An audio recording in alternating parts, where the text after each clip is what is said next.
सुंदर दिसलं असतं ना तर आतमध्ये मतभेद भांडण आणि क्लेशच असतो बरं का.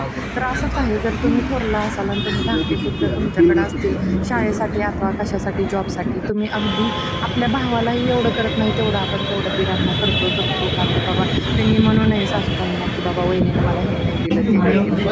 आपण एवढं आरी पडत असतो आणि सगळं करत असतो, पण ह्याच्या उलटच होत असतं बरं का. तुम्ही कितीही एखाद्याशी चांगलं वागा बरं का, तुम्हाला सांगितलं ना की परत त्यांनी सांगणार आणि हा माझा चांगलाच अनुभव आहे त्याच्यामुळे सांगते. तर माझ्या बाबतीत असं काहीच घडलं होतं तर मी कितीही दुसऱ्याशी चांगले वागले ना तर ते लोक येऊन माझ्याशी भांडतात आणि भांडतात वरून अजून येतात. पण आपण आपला चांगलेपणा कधी सोडायचं नाही बरं का. तर असं झालं की हे आमच्याकडे शाळेला होते आणि त्यांनी काय केलं, मध्यरात्रीच्या सगळ्यांना गावी गेलो की भांडण वगैरे करायला सुरुवात केली.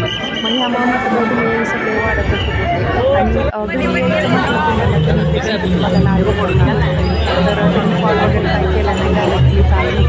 तर असं ते त्यांच्यापाशी आपल्यापाशी आपण आपला चांगलेपणा सोडायचं म्हणून आम्ही सगळे आणि गणपती दर्शनासाठी गेलो आणि तेवढे 4 दिवस एवढे घालवले. ते भांडले त्यांच्याकडनं आपल्यात मग काय फरक नाही.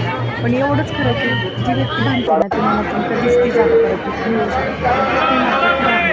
आणि एवढंच मी सांगू शकते सगळ्यांना की एवढंही चांगलं वागू नका की ते लोक पाठवू सोडून त्यांच्याशी एवढं भांडू शकतात.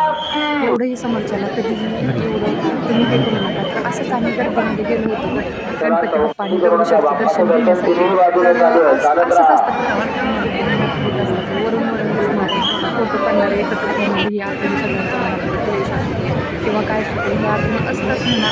तर यालाच तर कुटुंब म्हणतात भांड्याला भांडं वाजवून आलं तर हे आहे दगडूशेठ